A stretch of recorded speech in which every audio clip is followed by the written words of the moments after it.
Imagine getting kicked off your own front porch because some power-hungry HOA president didn't like the way your rocking chair looked.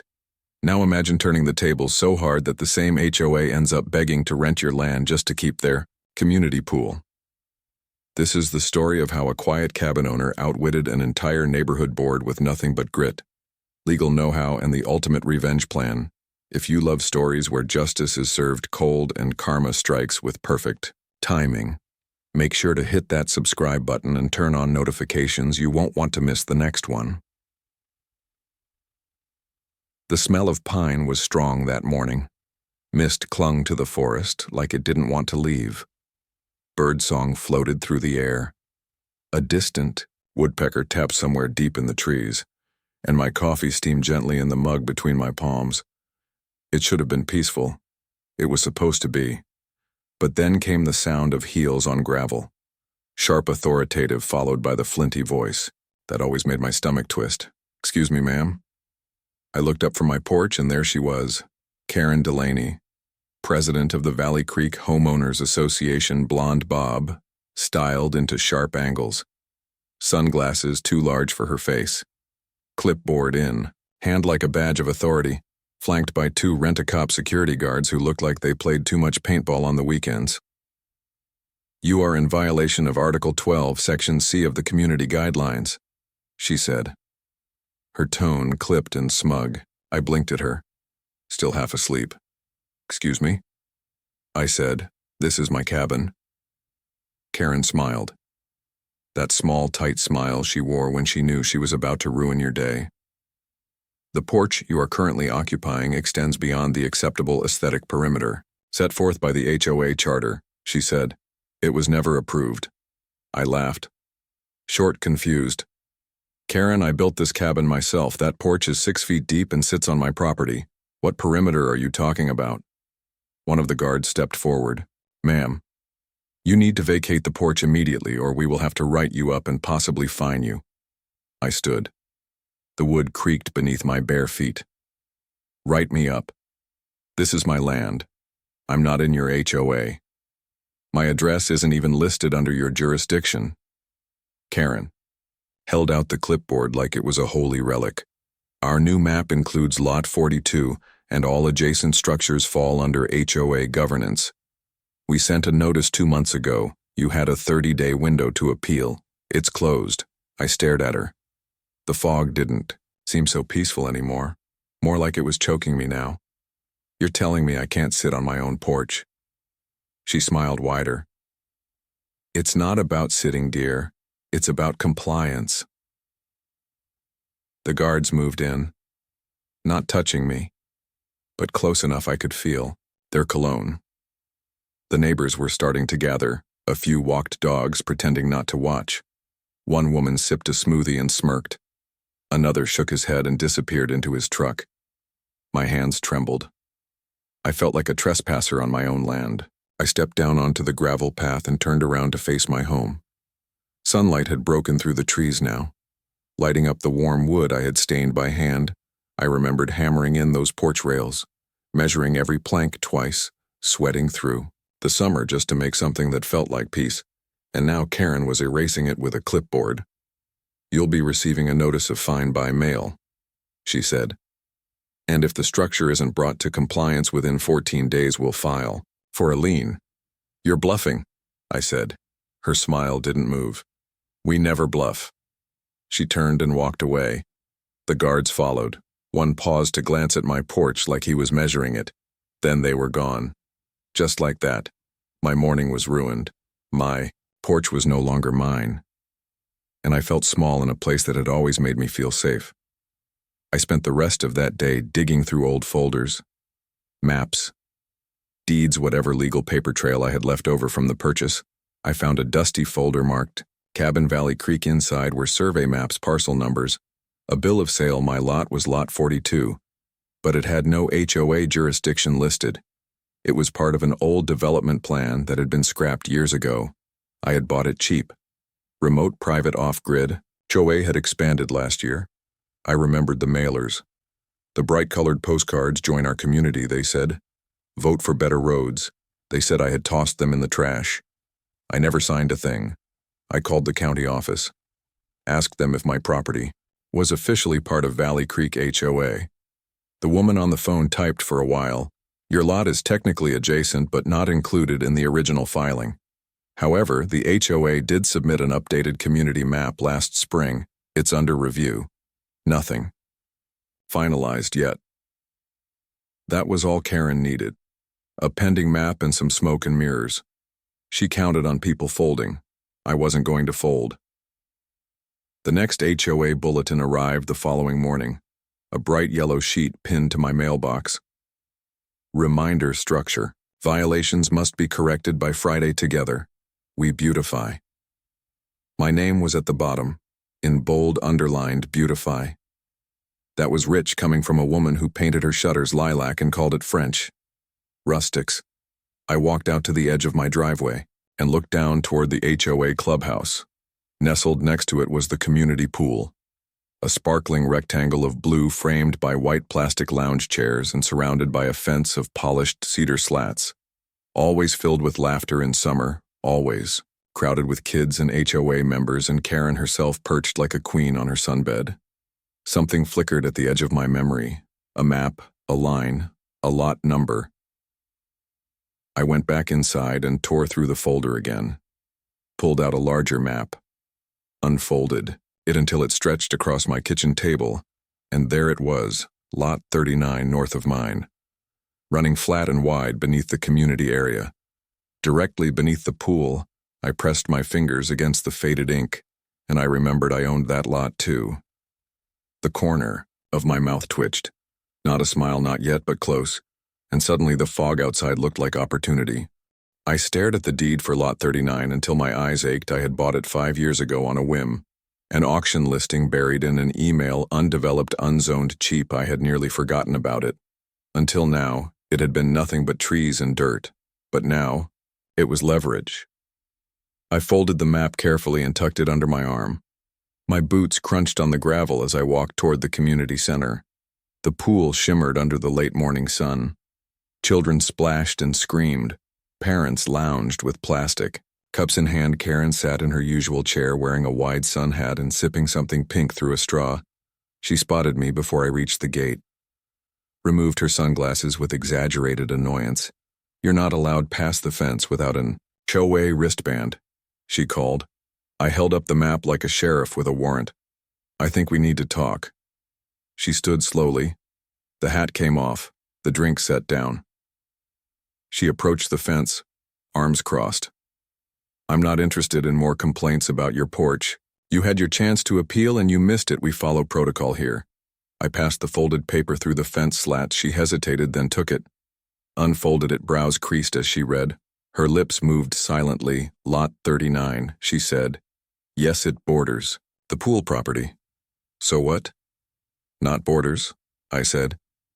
Beneath your pool, your lounge chairs, your precious cedar fence, they're sitting on my land. She blinked. Eyes darted across the paper, then back to me. That's not possible. The HOA has maintained this property for over 10 years. It's common land. Nope, I said. Privately owned by me. Title filed with the county updated last year. You're trespassing. Her face flushed. A bright pink crawling up her neck like a warning light. Even if that were true, you'd need to file a formal grievance, bring it to vote. The board handles disputes in quarterly sessions. I leaned closer. Or I could just put up a fence tomorrow, start digging, post a private property sign, maybe drain the pool. Send out some trespass notices, your move. She didn't answer, just stared at the map like it had betrayed her. The next morning, the bulletin board exploded. New flyers, bright red borders, urgent notices, emergency HOA meeting. Scheduled residents were buzzing. People asked questions as I walked by. Some gave me strange looks. Others nodded with small grins like they knew something. Delicious was cooking. Kerren knocked on my door at noon. No clipboard, no guards. Just her, and a smile that didn't reach her. Eyes, I think we got off on the wrong foot. Why don't you come by the meeting tonight? We can resolve this like neighbors. I invited her in. Offered her a chair. She didn't take it. I'll be there. I said. Bring your map, I'll bring mine. That evening, the clubhouse was packed. Folding chairs filled the main room. A slideshow projector buzzed quietly. Kerren stood at the front beside a whiteboard covered in diagrams. Ladies and gentlemen, she said, we've recently encountered a boundary discrepancy regarding community property. It appears there is some confusion about ownership of the land beneath our pool area. I assure you this is a clerical issue, and we are working swiftly with county records to clarify jurisdiction. I stood. Before she could continue, I'd like to present my deed to Lot 39, filed and stamped. The land you believe to be common is in fact privately held by me. Murmurs rippled through the room. People turned to look at each other. Kerren reached for the microphone. This is not the time for public accusations, she snapped. It's not an accusation, I said. It's a fact. And if the HOA doesn't vacate the land by next week, I'll be pursuing legal action for unauthorized use, trespassing, and potential property damage. A man in the third row raised his hand. If the HOA built a pool on private land and charged us fees to maintain it, what does that mean for our dues? Another woman stood. Are we liable? If someone gets hurt in that pool and it's not on HOA land who gets sued, Kerren's voice wavered. Let's not get ahead of ourselves. There are processes, committees. I let the silence sit, let the fear take root. Then I said, I'm willing to negotiate, but only if the porch violation is revoked. In writing and all pending fines canceled. Kerren's jaw clenched. This is extortion. No, this is leverage. The board huddled in whispers. More hands went up, more voices, questions, worry. Finally, one of the older board members stood, a man with thick glasses and a slow voice. We recommend immediate compliance with her demands. This situation could result in significant legal costs. It's in the best interest of the community. Kerren's face had turned to stone. She didn't speak as I walked past her, didn't look at me. Outside, the stars were just beginning to appear. The night air was cool, the forest quiet again.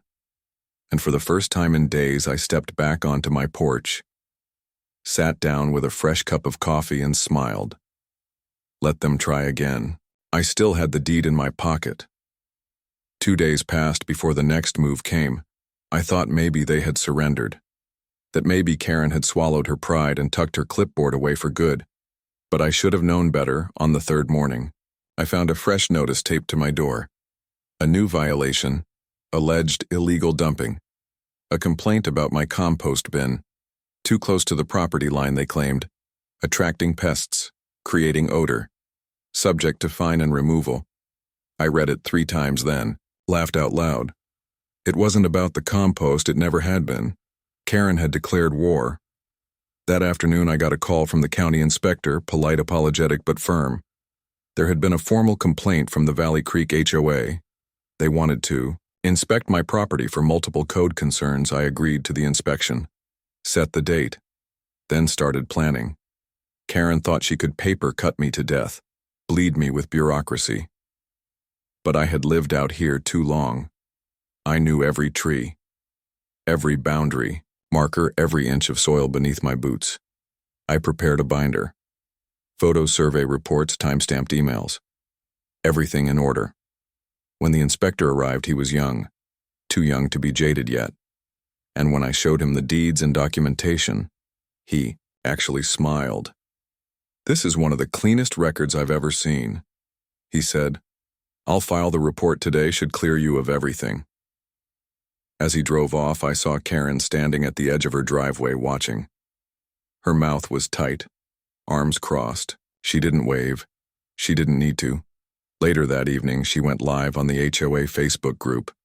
I didn't follow it, but screenshots found their way to me. Neighbors whispered. Someone forwarded the post. She called me uncooperative, a threat to community harmony. A disruption to collective values, said I was endangering property values with my nonconformity. But that wasn't the worst part. She ended the post with a proposal, a special vote to seize use of Lot 39 under eminent domain via HOA Charter Clause 7B Emergency Land Procurement for Community Welfare. It was nonsense. The HOA had no authority to claim land it didn't own, but Kerren was counting on confusion. She knew people wouldn't question her. They trusted her in that. Made her dangerous. The emergency vote was set for Sunday, less than 4 days away. She only needed a simple majority, and her lapdogs on the board were already campaigning. I needed a counter move. Not just defense, a strike, a knockout. I spent that night researching HOA law, eminent domain statutes, legal precedents. It wasn't glamorous. Just dry pages and cold language.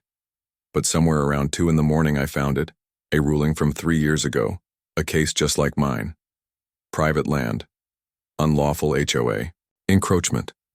The court had ruled in favor of the landowner, and not only that, the HOA had been forced to dismantle all structures and pay damages. I printed the case, highlighted every relevant line. The next day I drove to the county records office, requested a certified copy of my deed stamped and sealed. Then I stopped by a friend, Sam, local real estate attorney, retired, cranky, lived off-grid longer than I had. He took one look at my folder and whistled. "You've got her boxed in," he said. "She tries to claim that land. She's going to open the HOA up to a class action lawsuit. You want me to write something up?" "Yes, and make it sharp." We drafted a cease and desist, formal, precise, with just enough venom to make the message clear.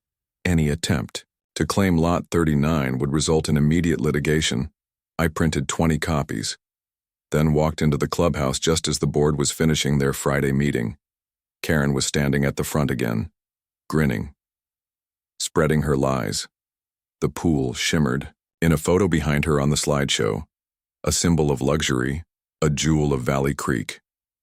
"Use of Lot 39 is essential to community enjoyment," she was saying. "This is about protecting our lifestyle, preserving value, and ensuring our neighborhood remains the best in the county." I stepped to the front, dropped a stack of letters onto the table with a satisfying thud. "Cease and desist," I said, "for each board member, filed and notarized, and yes, legally binding." Gasps rippled across the room. Someone in the back clapped once before thinking better of it. Kerren's face twitched. She grabbed one of the letters and scanned it. Her lips tightened with every line. "You're bluffing again," she hissed. "Then call my bluff and watch that pool vanish under a bulldozer." I left before she could answer. Didn't need to stay. Didn't need to argue. The next morning, a new post hit the HOA group. "Vote postponed pending legal review." No mention of my name. No mention of Lot 39, but I knew, and so did she that night. I sat on my porch again.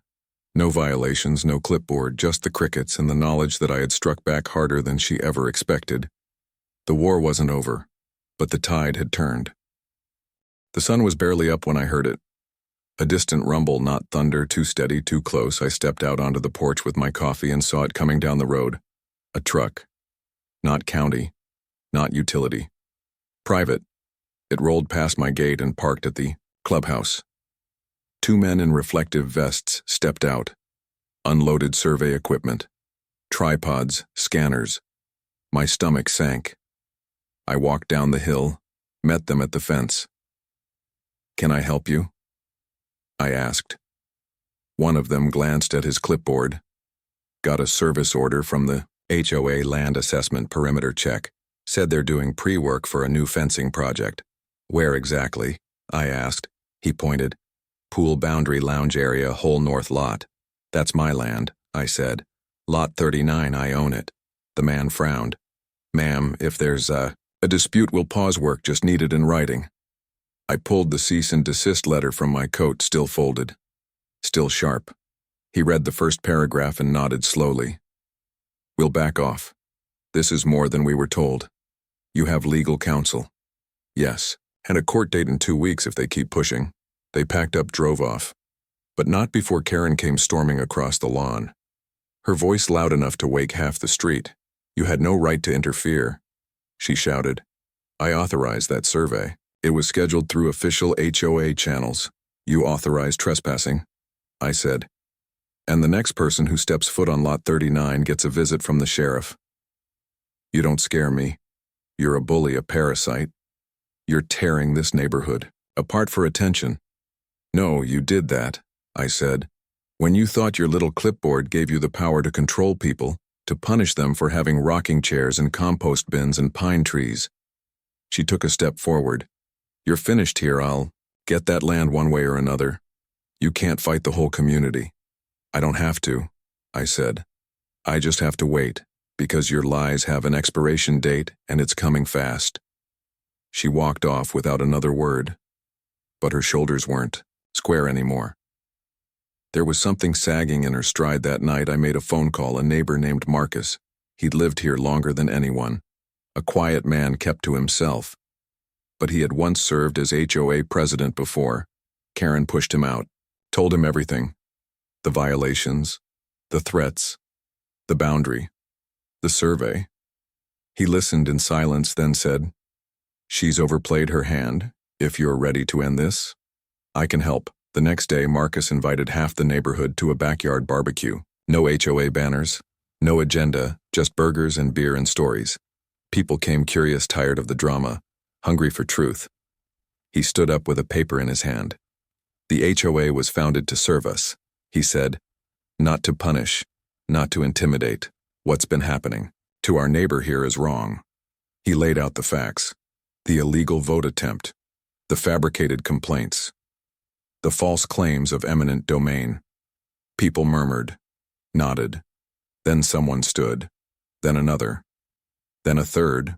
By the end of the night, 30 signatures were collected. A petition to recall Kerren as HOA president. Effective immediately, 2 days later the special meeting was called. Kerren entered flanked by 2 board loyalists, but the room was already full. And not with allies. Marcus stood at the front, with the petition in one hand and a motion document in the other. We, the undersigned homeowners, hereby vote to remove Kerren Sloan from the position of HOA president on grounds of misconduct, abuse of authority, and misrepresentation of HOA powers. Kerren tried to object, tried to speak, but the vote had already begun. Hands raised one after another until the count was overwhelming. She stood frozen, then turned and left. No speech, no tantrum, just the sound of her heels on tile as she vanished through the door. The next week everything changed. The violation against my porch was officially rescinded. Fines voided. My property file scrubbed clean. A new policy was passed. Any use of HOA funds or authority against a private landowner required a full vote and legal review. Lot 39 was marked clearly on the community map. Now private untouchable mine, and the best part, the pool. Still on my land, I sent the board a letter. Rent agreement, $1 a year. As long as no more violations showed up on my door. They signed it with shaky hands and forced smiles, but they signed it. Now I sit on my porch in peace. The rocking chair creaks under me. The wind smells like pine and charcoal. Kids laugh down at the pool. Dogs bark in the distance, and Kerren moved 2 towns over. I hear she joined a new HOA, same clipboard, same straw hat, different neighborhood. They'll learn soon enough as for me. I just sip my coffee, smile at the trees, and rock gently into the quiet victory I built with patience. One deed, one boundary, one perfect checkmate at a time.